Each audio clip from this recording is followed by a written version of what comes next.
On the Wado Radio Show. Yes, it's DJ Wado. It's the Wado Radio Show. It's more than music. It's ministry.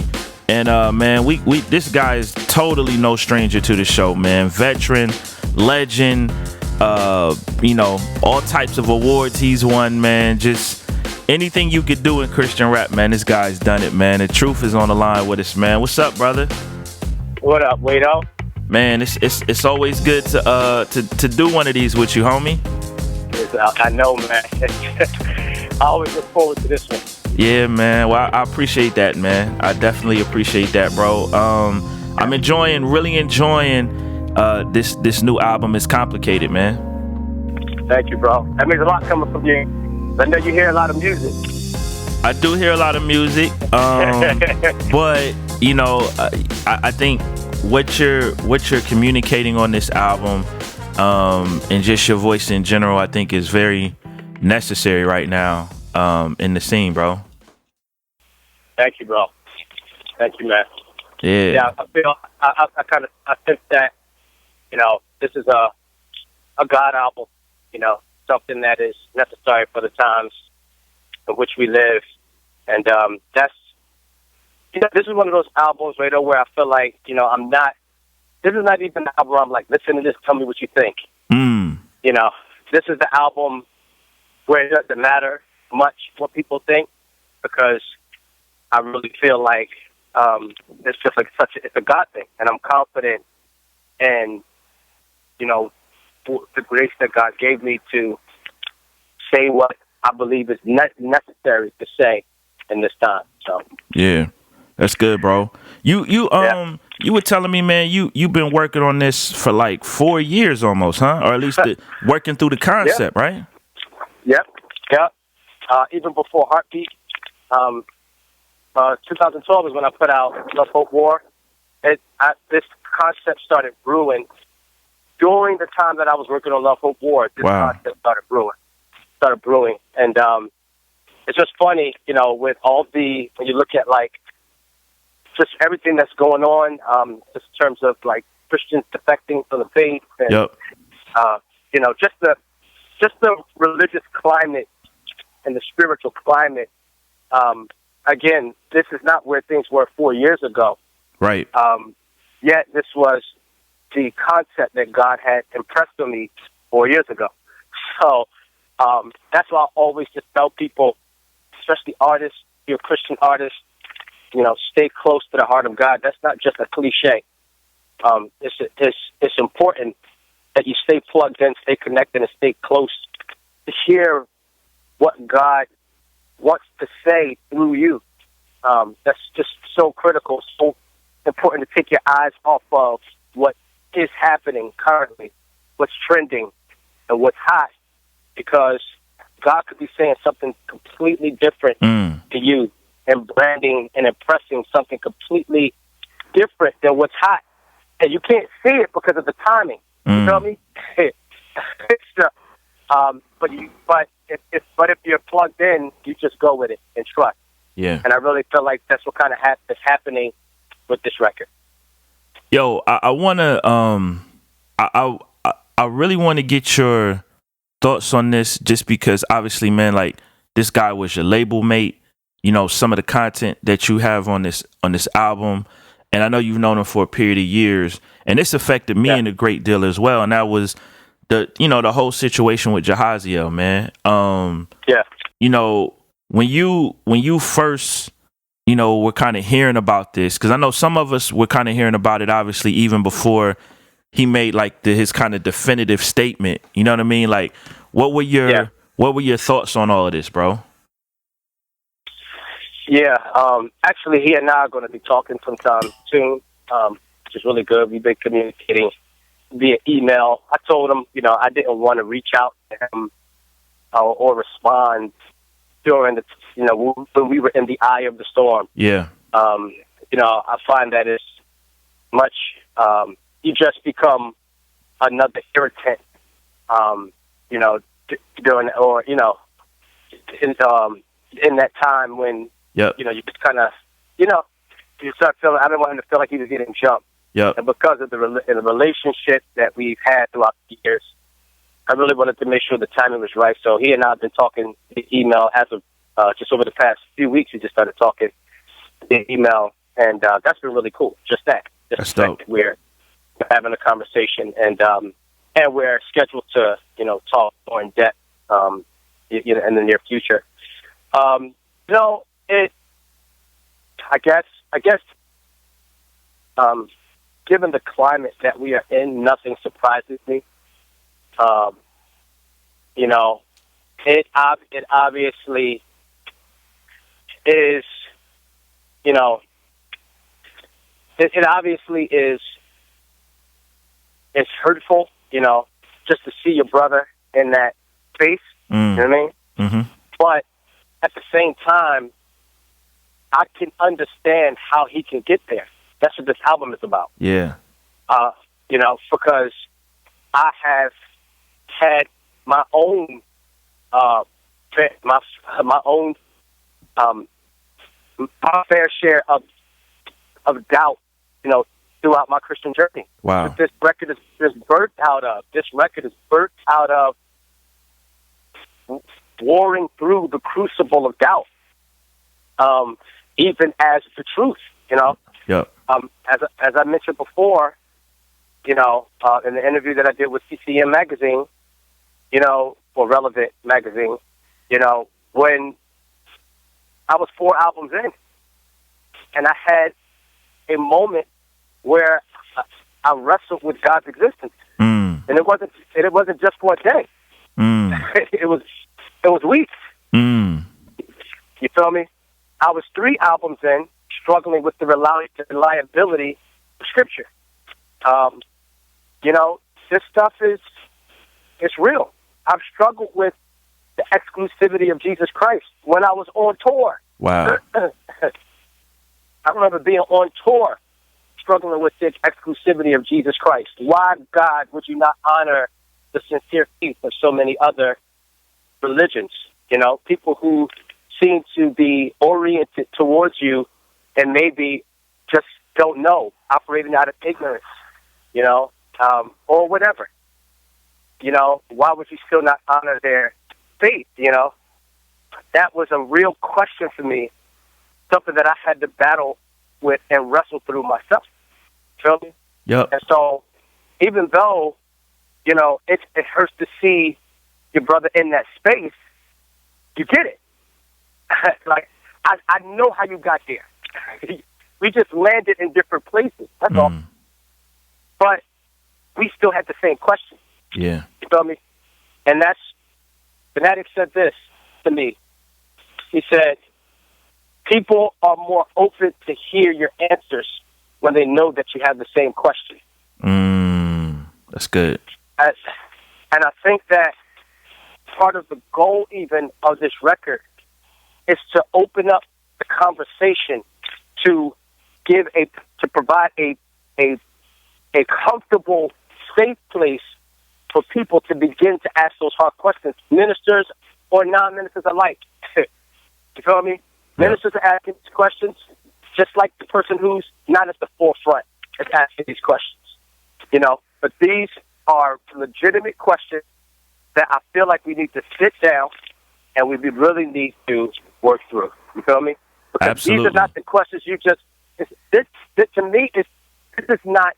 because we're in a post-Christian era, and because we're in the advent of the millennial, this is not the time to just throw dogma at people. Dogma that says, this is what I believe. I believe that this is the time for us to talk about why we believe.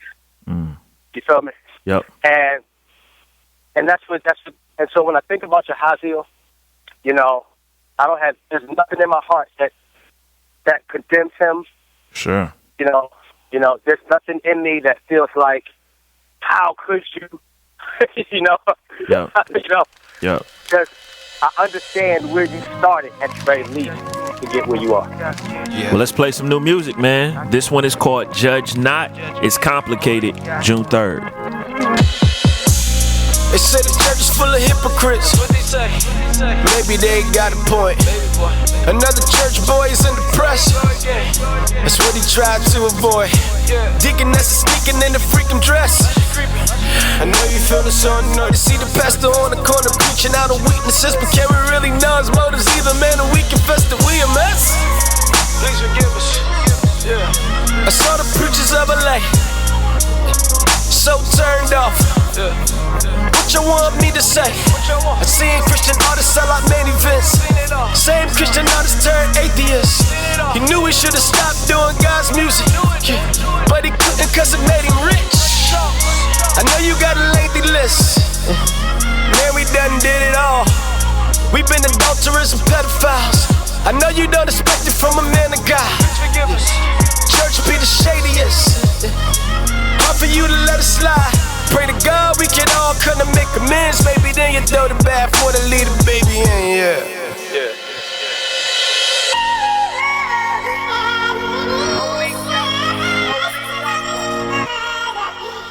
That's good. How did you work through those issues?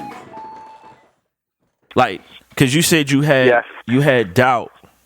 Like, how did you get to a place where the doubt is no longer there and you were now, basically back comfortable, or you grew in your beliefs to you know what I'm saying? Yeah, absolutely. Each time was different.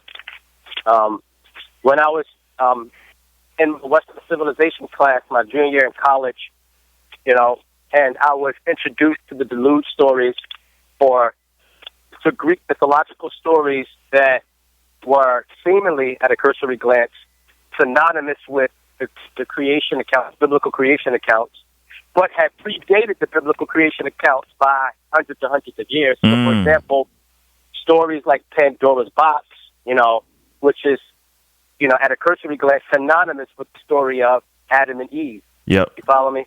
But it predates the story of Adam and Eve by hundreds of years. The Deluge stories, the story of Noah's Ark, again, predate the story of Noah's Ark for hundreds of years. This is all mythology. So what are we reading when we read the scriptures? But these stories predate the stories of the scriptures by hundreds of years. Are we reading history, or are we reading mythology? And so my junior year in college, when I was exposed to that, I had a very difficult time.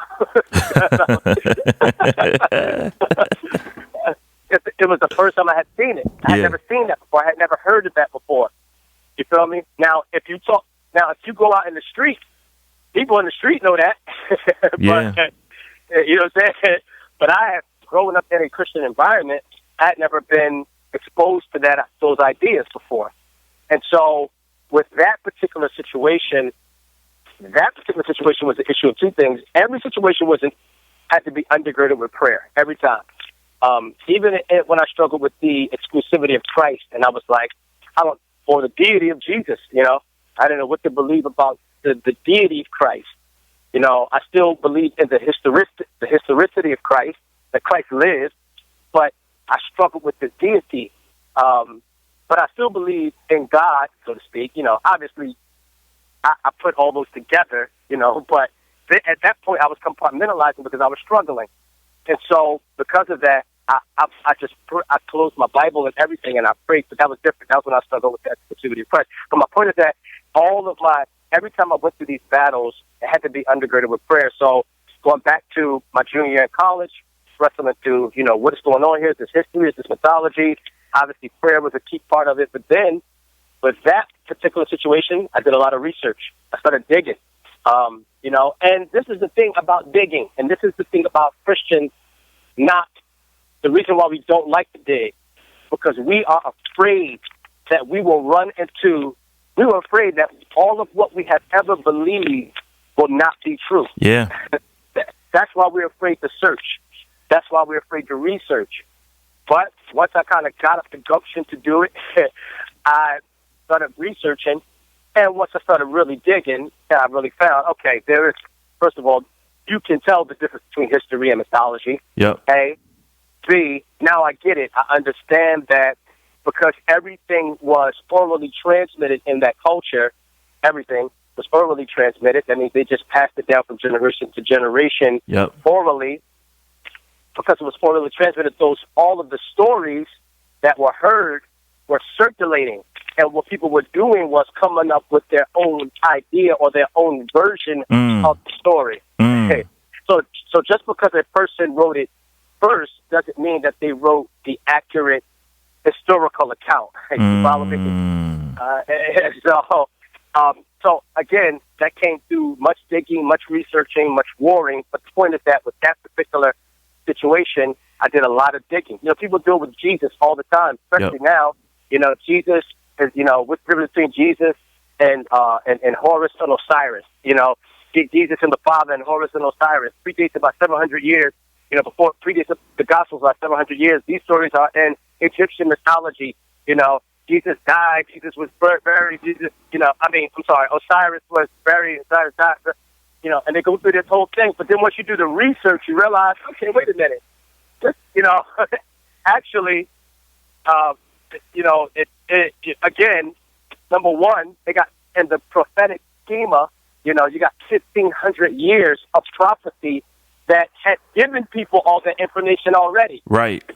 People already, the prophecy, which predates those, Horus and Osiris, had already given people, had already told everybody that there would be a Messiah, that he would come, that he would die. You feel me? Yep.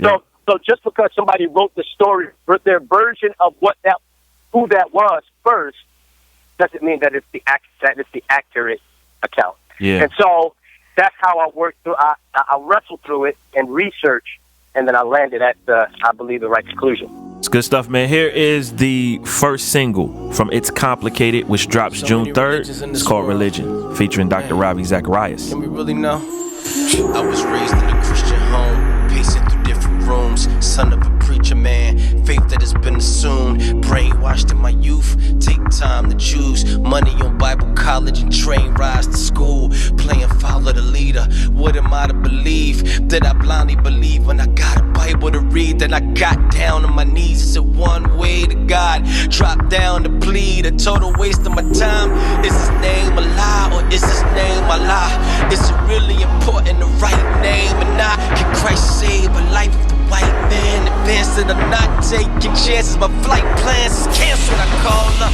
my pastor, he might have the answers, I might scratch the surface, but is the surface enough, know the truth is the truth, whether we believe it or not, so find me a place to park, cause I'm circling around the block, so he thinks all these other religions all teach the same thing. He obviously doesn't have an understanding of these religions. Pantheism doesn't teach the same thing as theism. Monotheistic beliefs are not all the same. What Islam believes about Allah and what the Christian believes about the triune God are two different things. All religions at best are superficially similar. Yeah, man, one of the things that I'm seeing more and more of, like I first got confronted with this when I was in college, ironically, but I'm seeing it more and more now, is that you have a lot of particularly African Americans that get hung up in the fact that they think Christianity is just a white man's religion.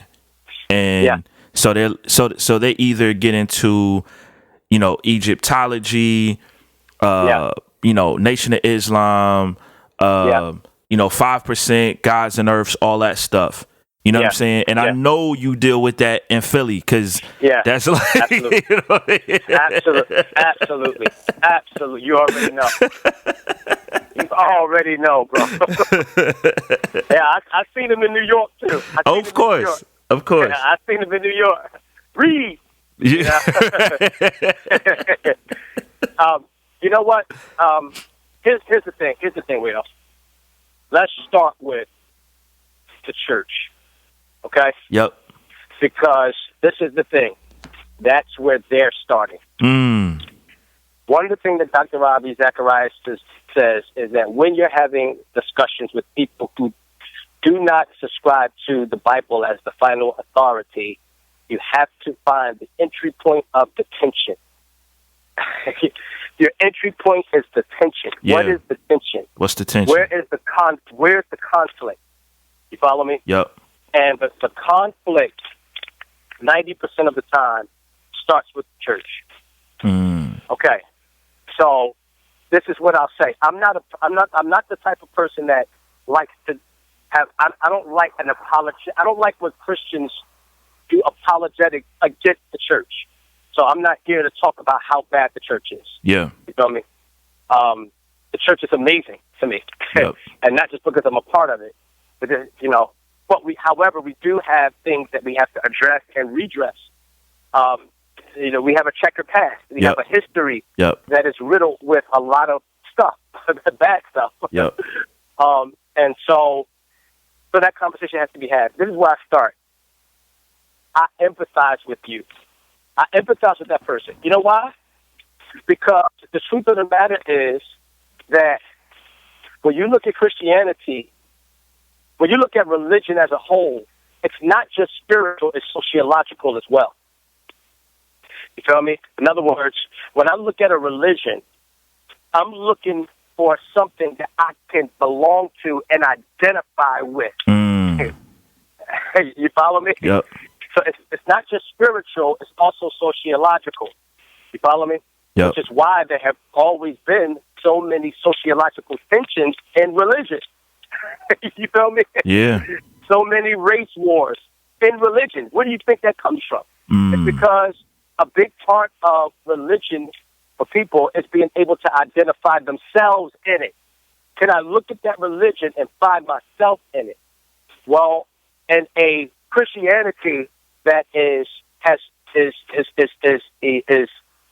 consumed with teachers and leaders and reformers and images that are very Western, very white.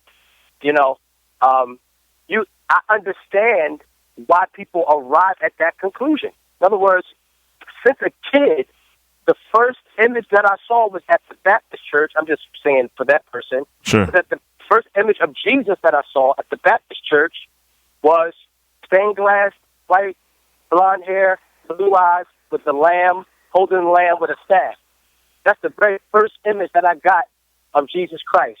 You feel me? And then, if you look at the people that we look up to now. We look up to the Matt Chandlers, and we look up to the John Pipers, and we look up to the Tim Kellers, and all these guys. I look up to them. These guys are amazing. But I know we got Bodie Bacham and a couple others, but when it comes to those who are critical thinkers, the foremost thinkers, not just leaders. I know we got the Word Network and T.R.U.T.H and Andy Long, but I'm talking about the foremost leading critical thinkers and even reformers of our time. They are all white men. Yeah. All of them. Yeah. By and large, they are white men. You follow me? The books that we're reading are written by white men. Yep. The pictures and the images that we're seeing, whether it's the stained glass image of Jesus, or it's the Son of God, the movie, or Exodus, Gods and Kings with the white Moses, or even how Hollywood is whitewashed with, even though despite the fact that it's history, they are using white people to represent brown people. You follow me? There's something very psychological about that we cannot ignore. Right. It's psychological and it's sociological. You feel me? Yeah. So now when I look at Christianity, these are every image, every hero is a white man. And that's hard for me. Now, in contradistinction to that, I look at Islam, I look at Gods and Earths, I look at the Hebrew Israelites, and guess what I can do? Even I tell people all the time, but most of the Muslims and most of the people that are Hebrew Israelites and most of the people that are Gods and Earth, it has less to do with God, has less to do with theology, and has more to do with sociology and psychology. Yes. You feel me? So exactly. when they look at those religions, guess what they can do, Wado? Find themselves. Yep. They can find themselves. Yep. They can identify themselves. Yep. And that's what draws them to it. So I feel like the first thing that we must think about it, bro. Even the John Owens and the Puritans, they were chaplains on slave ships. Right. As solid as their theology was. Yep. Yep. As solid as their theology was, they were chaplains on slave ships. You follow me? Yep. So here's my deal. So what I'm saying is, I think that first The church must deal with the systemic problem and repent, because I think this is an issue of repentance. The lack of diversity in the church is an issue of repentance, because if we form something that looks different from the outside looking in, more people will be drawn. You feel me? Now, granted, somebody's listening, and they're listening with the ear of understanding human nature, sin, depravity, and all the things that keep people from trusting Jesus outside of all of those external factors. I agree with you 100%. Yep. I am not putting the total blame on these things. I understand. This starts with the heart. I get that. It starts with the sinful nature. I get that. It starts with hostility towards God. I get that. Totally get that. However, these are factors that cannot be ignored. That's the point I'm making. And they weigh in more heavily than we think. And so I start with where's the conflict? And then if I can agree with them on where the conflict is, and if we can find a common ground there, I think we can begin to work past that and move towards the bigger thing. Yeah. You know what I mean? Yeah. So that's kind of like, man, but what you said, bro, I love how you phrased that in terms of being able to find yourself, because in many cases, I even liken it to the political process in this country. We're getting ready to go through another presidential election, but one of the things that happened when Obama ran in 2008, you had a bunch of people that had never voted before that said, man, now I feel like I'm a part of the process. And it wasn't just young people. It was like people, 40, 50 years old, never voted before, but it was like, yo, I see myself in this process. Like, I feel like I'm represented now. Yeah. Perfect. Yep. And what it does, it got you. This is what it does. This is what I like. Perfect, Wade out. It doesn't say that person will vote. What it does, though, is it gets you engaged. Right. That's the point. Right. The point is not like people will come to faith as a result of finding themselves. But at the very least, let's get them engaged. Yeah. Man, I was having a conversation. I would love your thoughts on this phrase. A good friend of mine is a pastor in Cleveland, and he says, a lot of times the church wants you to believe before you can feel like you belong. Yeah. And he was like, what if we found a way that said you belong even before you believe? Wow. And not like give people like a false sense of salvation, but just you're welcome in this community while you work through your beliefs. Because a lot of times it's just like, if you don't believe like how we believe, you feel like an outsider when you come into a church. Yeah. Yeah. Yeah. Like this isn't for me. No, I feel you. No, I think that's what wait, it's a tension, bro. It's hard. Yep. It's difficult. It's complicated, bro. Like that's why I got a part 2 coming out. This stuff is not so simple. You feel me? It's not so simple. And when I think about that, I think about 2 things. I think about one, that I think that's why you have so many churches and leaders, so many pastors like Matt Chandler, who are like ultra sensitive to that. Yep. And when they pray, they are very intentional about including, the non-Christian, or explaining, to the non-Christian what this is, why we pray. Yep. You feel me? Yep. We oftentimes seek to diffuse or debunk any myths about prayer. He'll oftentimes, start with a disclaimer. We're about to pray. Let me tell you what prayer is not. I know you probably heard that it's this, but it's this. So I think that a large part of it is, I love that approach of not being inclusive. In other words, not you pray to your God while we pray to ours, but at the very least, an explanation of what we're doing and why. Yep. I think, you feel me? I feel like it's just a sensitivity, you feel me? Which I think is important.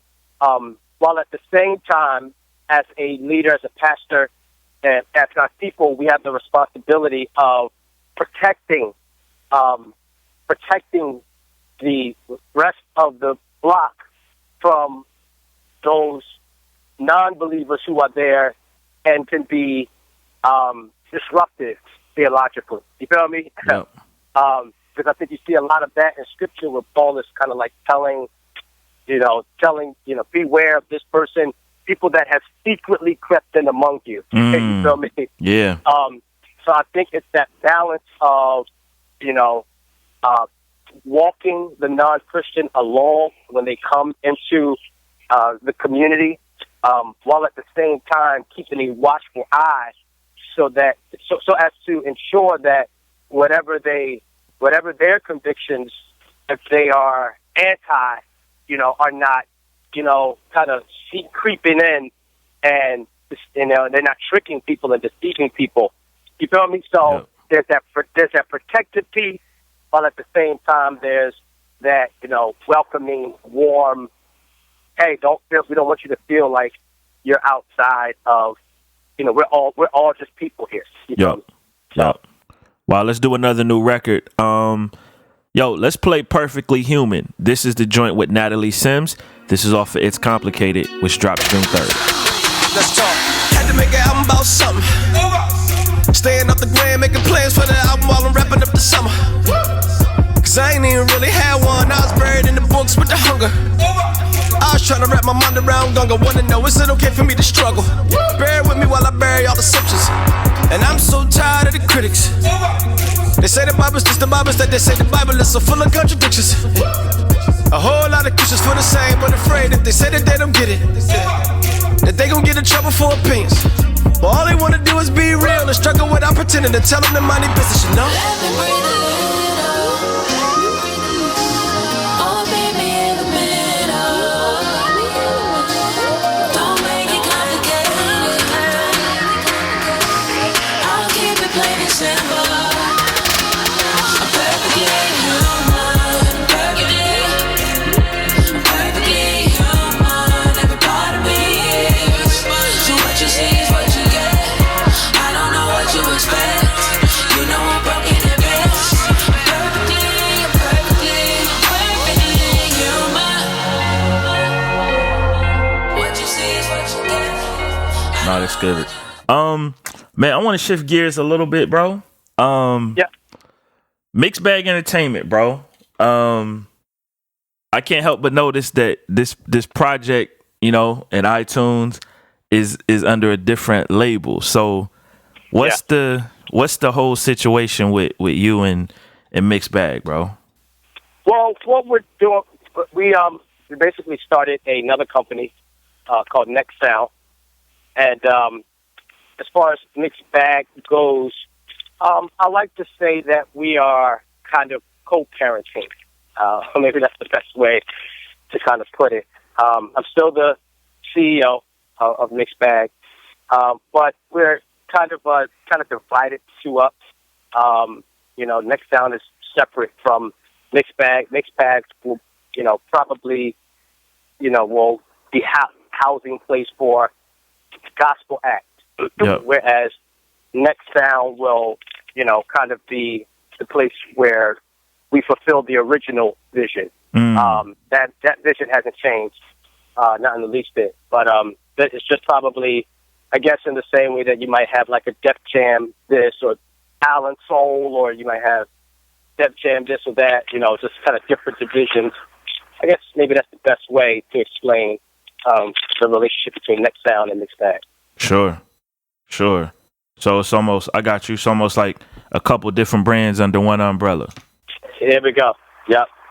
And Nice. we did retool. We retooled. A lot of the artists that were there are not there anymore. It's all good, just for the record. It's all good. All the relationships are straight. I was just with PJ a couple of weeks ago, hanging out with him, spent the night at the crib with him in Atlanta. So it's all good. But it was just necessary for us to kind of take a step back, reevaluate everything, and make some adjustments. Yeah. Did you feel like maybe you guys might have took too much on in the beginning? Yeah. Yeah, absolutely. Absolutely. Yeah. We took a lot on. I think that was a big part of it, which is why it's kind of really awesome focusing in on my project, and more my next few projects, just focusing in on those right now, making the truth the focal point. Forgive me for speaking in the third person, but making the truth the focal point, and being able to exert all of our energy and put them in one place. I think it's been necessary, and then you could really feel the difference. So, we bit off a little bit more than we can chew, but that's why we spent the last year just kind of really building our infrastructure and putting some people and things and partnerships in place, and still growing, but I think we're still on to something special. That's good, bro. That's always good to hear, man. I feel like, man, you've had so much to like offer this genre over the years, bro. And it's like you always want to see people be successful in the business endeavors, bro. You know what I'm saying? Yeah. Because again, like I said, man, you know, not even just on the spiritual side, but man, you've seen so much from the business side. I'm like, man, there's so much this guy can give artists and give the genre and the scene, man. So that's encouraging, bro. Yeah, man. Oh, yeah, we definitely still at it. We just, thank you, too. But we're definitely still at it. We just, every young business, well, not every, but most young businesses go through this. Yep. Retooling, it's just part of the course, it's not, if you haven't failed, you just, and even if you did fail, that's okay too. Yeah. You just pick up the pieces and start all over, until you get it right. That's the way I've always been. So that's what it's going to be.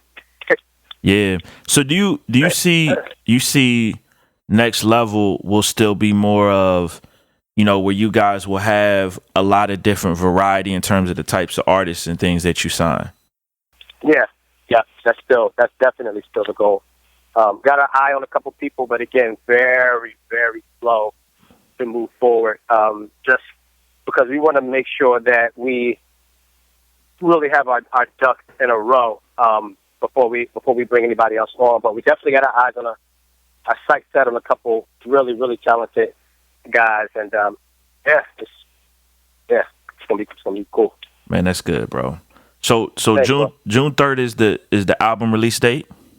Yeah, June 3rd. Nice. Are we gonna possibly get a Truth tour this year?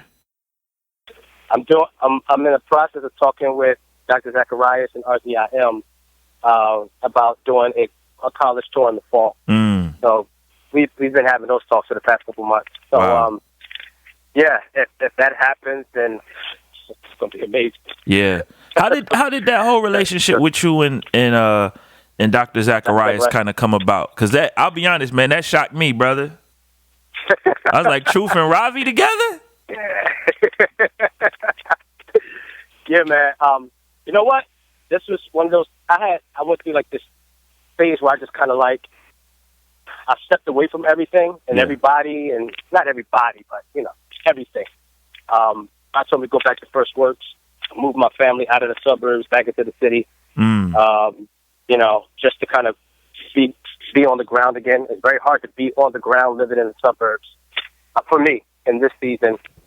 So my family, plus I wanted my daughter to experience something other than the lavish, lush life, suburban life, rather. I wanted her to be exposed to just a little bit of the grit of,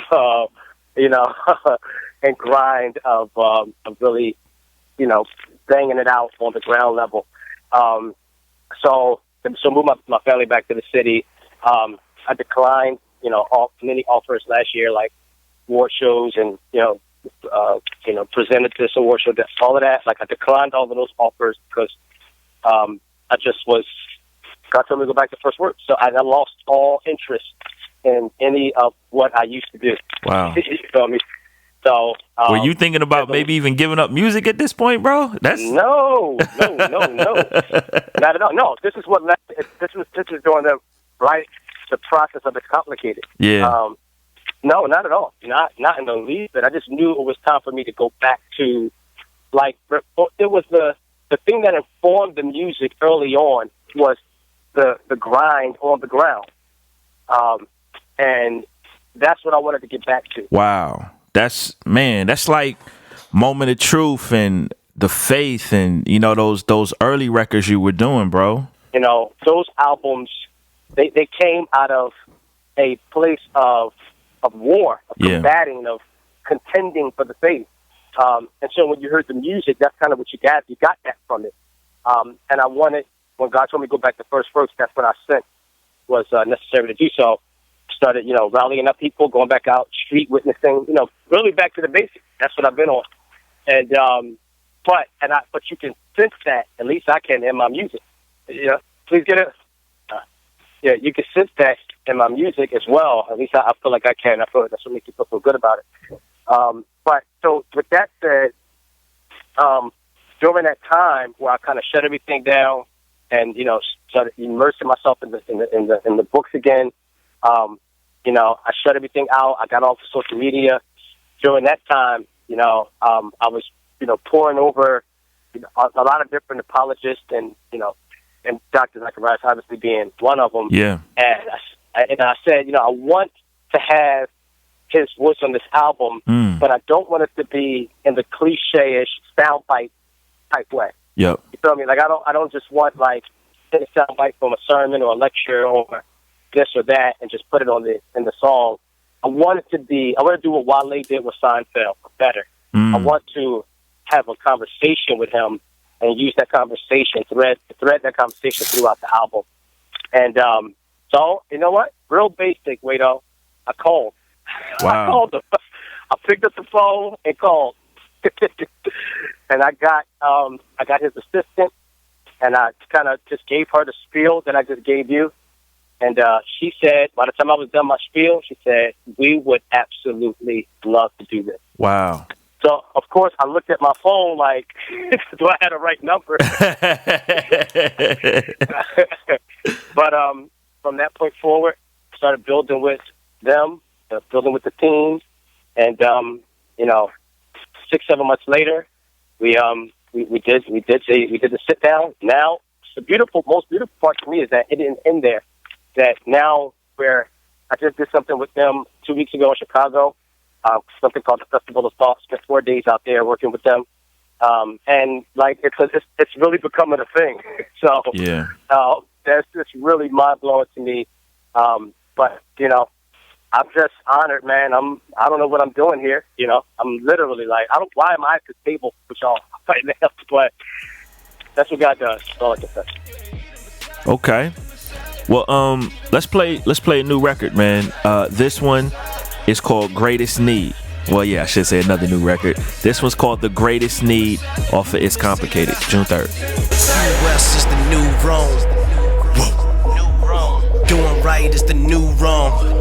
Whoa. I pray what they write on my tombstone. Whoa.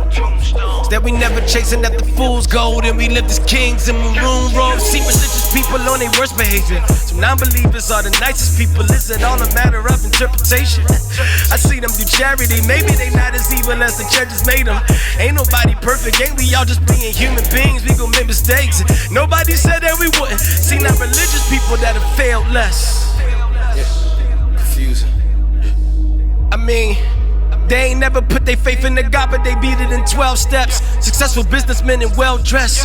Why would they think that they need God? I think I kinda see why they could care less. Oh, just ask me how I'm doing, I'm telling that I'm good, but never good enough that I won't be in need of his blood.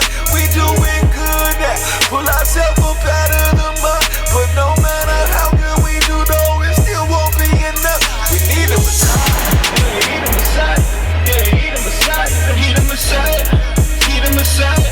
Jesus said the Messiah. Need a Messiah. Need a Messiah. Jesus said the Messiah. Need a Messiah.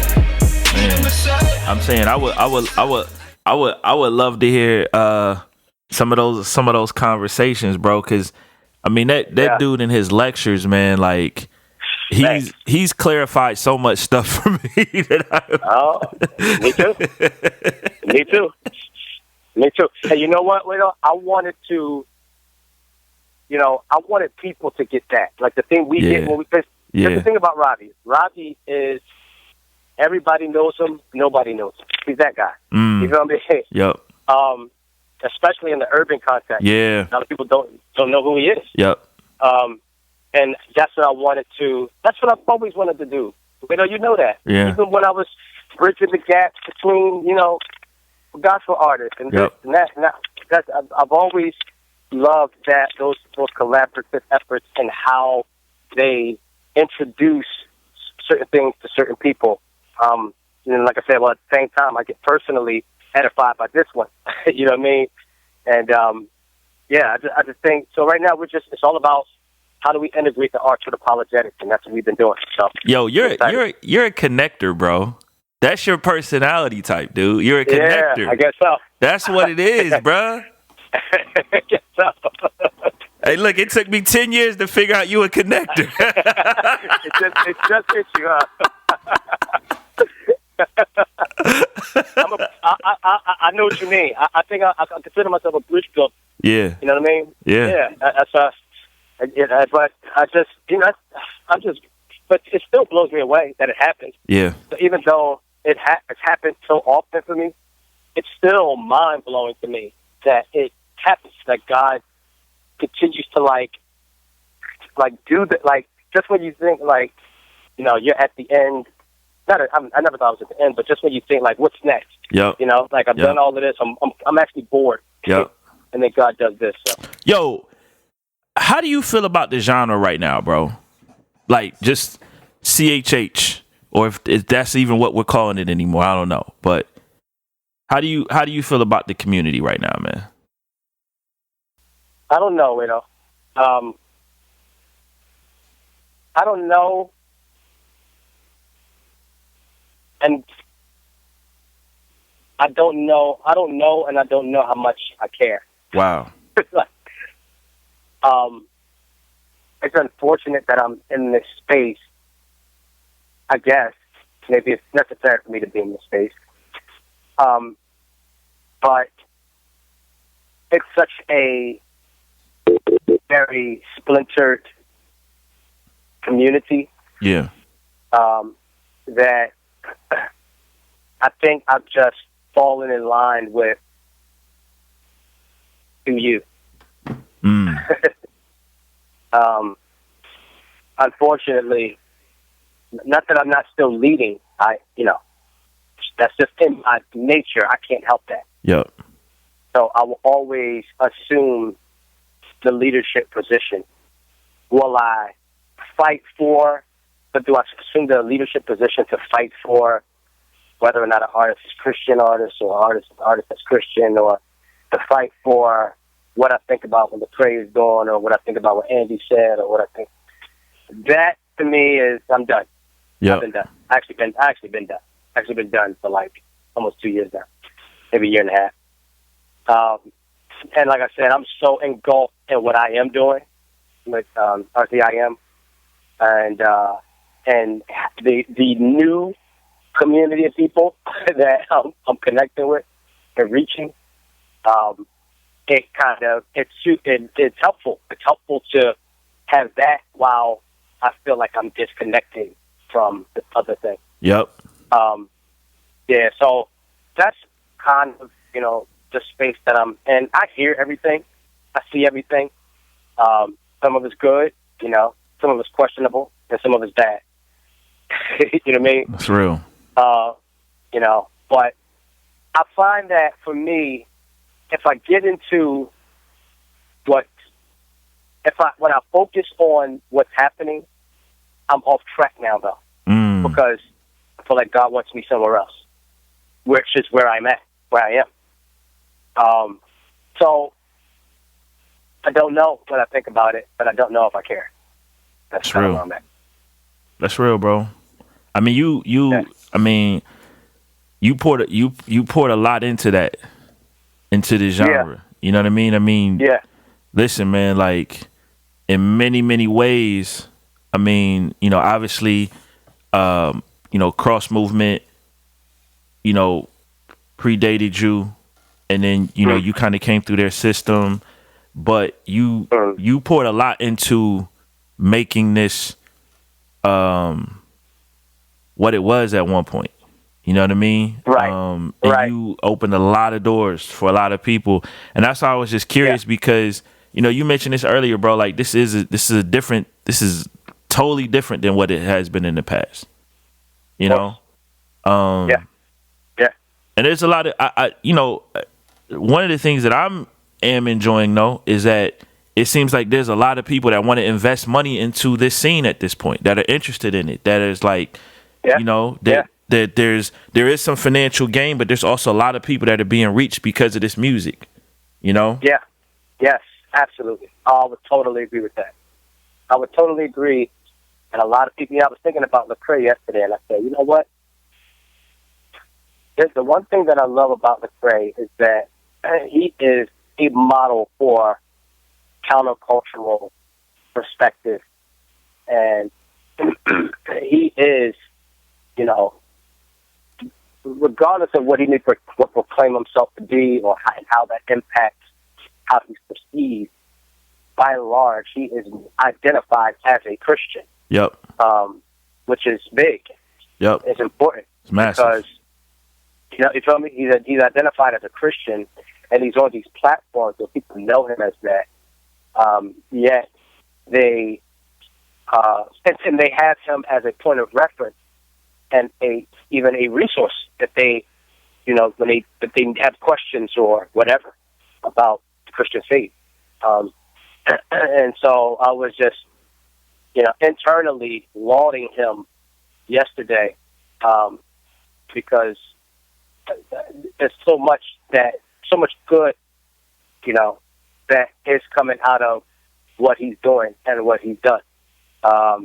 And, is there room to criticize? That's to criticize all of us, man. You know what I mean?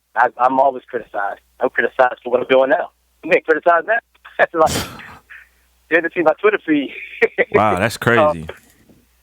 Yeah, you feel me? Like, what are you doing? Are you da-da-da-da-da? Like, you call some people to stumble, maybe that's not that angrily, but criticism comes, whether you're taking an apologetic approach or you're taking a more missional approach. Am I doing it 100% correctly? Maybe not. You feel me? Yeah. But I'm open. That's always key, to be open to accountability. But the point is that everybody is a critic. And everything, as we should be, to some degree. We should be critical. Should we be cynical? No. Should we be critical in a healthy way? Absolutely. That's what set the Bereans apart from the Thessalonians. That they examined to see if all of what Paul was saying was true, what he taught them. So that is noble to be critical. But should we be disagreeable in our criticisms? No. I think that's where the challenge is. And so, there is a lot, to your point, Wade, there's a lot of good that's coming out of it, and, the challenges, I still have the same challenges with the artists that are aspiring, because I still think the challenges are the same. You know what I mean? But that doesn't take away from the good that's happening. So I agree with you. Okay. Let's play another new record, man. Here's Heaven. Yeah, here's Heaven with the homie Christon Gray off of It's Complicated.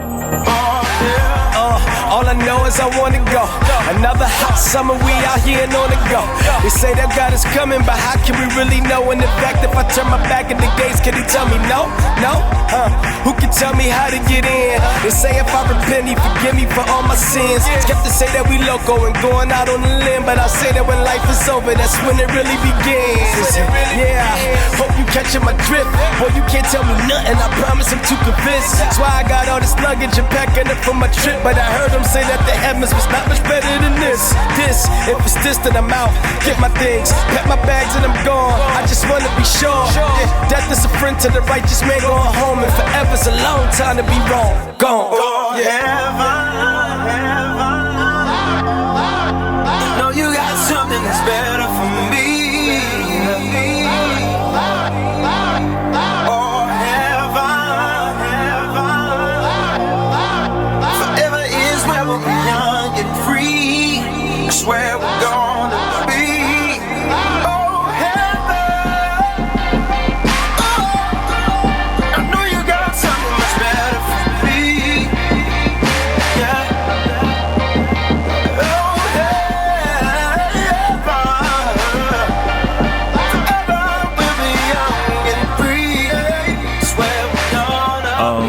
So one more time, man. He's the truth. June 3rd. It's complicated. Yeah. One other point about this record, bro. Yeah. You didn't have a lot of features on this, man. Nah, yo. I had too much to say. I did. I had a lot to say. And you got to figure, this was my Tony Stark album. I did this album in a cave, you know? Again, I was turning down offers, and, you know, I just did this album. The space that I've been in just doesn't, it's not, I'm not much open to, let me try to find somebody to sell the album. Put this person on to sell the, you know what I mean? Like, this person, you know, I can't force it, you know? I don't want to force it for album sales or anything like that. Yeah. You know what I mean? So I did, you know, KB, because it made sense. You know what I mean? But even that, it's just a chorus. You know what I mean? So, you know, I did that because it made perfect sense. But by and large, you know, can't force it. You know what I mean? And it didn't come naturally. I had so much to say, like, I couldn't even hear anybody else on these songs. Feel me? And because most of the songs I'm building cases, I need all the time that I can get. So. Is this the most comfortable you've been with an album in a while? Like, this just feels different, man. Feels different, bro. So, like I say, I think Fabulous said that on the Breakfast Club. Said it's just different. I don't know how to explain it. That's kind of where I am. It's just different. Like, I'm so comfortable, bro. Like, look, you know why? Because it came from the purest place that I've been in a long time. You know what I mean? Like, I don't feel like I've been this pure since 2005. Wow. Feel me? That's like moment of truth. Like, yeah, it's the faith. You know what I mean? Like, you know why? Because when I was doing those records, there was no industry. Yeah. Feel me? Yeah. So, because I crowded the industry out, you feel me? Because I didn't go to anything, you know what I'm saying? And because I was, like, not doing stuff and just in my space with my family and pouring over the text and, you know what I mean? Like, just reading and researching for this album. Because that was my focus, those other outside things didn't serve as distractions. Follow me? Yeah, but see, man, you see, here's the thing about that, bro. Like, nobody does that anymore, dude. Yeah. Like, tons of people used to make their records like that. Yeah. Like, yeah. You know what I'm saying? It was like, yo, I got a theme. Let me research it. Now it's just like, this is how I feel, so I'm gonna just capture that. Yeah. And for me, I did that. Like, I did that on the whole truth. You know what I mean? I talk to you from my experience. Yeah. You know what I mean? I didn't need research for that album. Yeah. You know what I mean? But again, I just had to be obedient. God said, go back to where you started. You know what I mean? That's where I started. I didn't start with, I want to do this feature for this, you know, to sell these records and reach this audience. I want to be at the festival, so I want to be. I didn't start with that. You know what I mean? I started with, just let me do what it takes to, let me teach, let me lead and use my album to lead and teach. And, you know, whatever comes as a result, whatever benefits, perks come with it, whichever ones don't. Feel me? So I don't care anymore. Like that's like wait, this I know it's a God thing. He did this. Like one, it's like I had a Jerry Maguire moment. Remember he woke up like 3 a.m. Yes. Like I had a straight Jerry Maguire moment, bro. I woke up and said, I don't want it anymore. Literally, I don't want it. I don't want the award shows. I don't want the awards. I don't want the red carpets. I don't want the cameras flashing. I don't want interviews unless we're talking about something substantive. Yeah. That's just the bottom line. I don't care who it is. You feel me? That's real. That's it. I don't want it. And I literally woke up and said, I don't want it anymore. And then once I got past that point, I began to think about what I do want. You feel me? Which is what I talk about on Why So Serious. So I'll let people buy the album to see. Man, love it, bro. June 3rd is complicated, man. Yo, brother. Yeah. Man, just thank you for being you, bro, and for being obedient and for man, just doing what you've done all these years in this scene, bro. You know what I mean? Thank you, bro. Yeah, man. I appreciate you, man. Same to you. Man, this almost feel like you just getting started again, though. That's how it feels to me, bro. Like I'm almost down, almost lost 20 pounds. Wow. You know what I mean? Like, cause I'm like, this is a whole nother lap. Yeah. Like I must have run a whole nother lap. I feel it. Yeah. I feel it. I see it. Like it's happening. Like I ain't never been to a lot of these places I'm about to go. You know what I mean? Like all the phone calls that are coming in now, I never been to these places. That's a lesson. Yeah. So I'm like, this is what God does, bro. You know what I mean? Like, it's crazy. So God does. On the Way Radio Show. On the Way Radio. On the Way Radio Show. Where it's much more than music, it's ministry.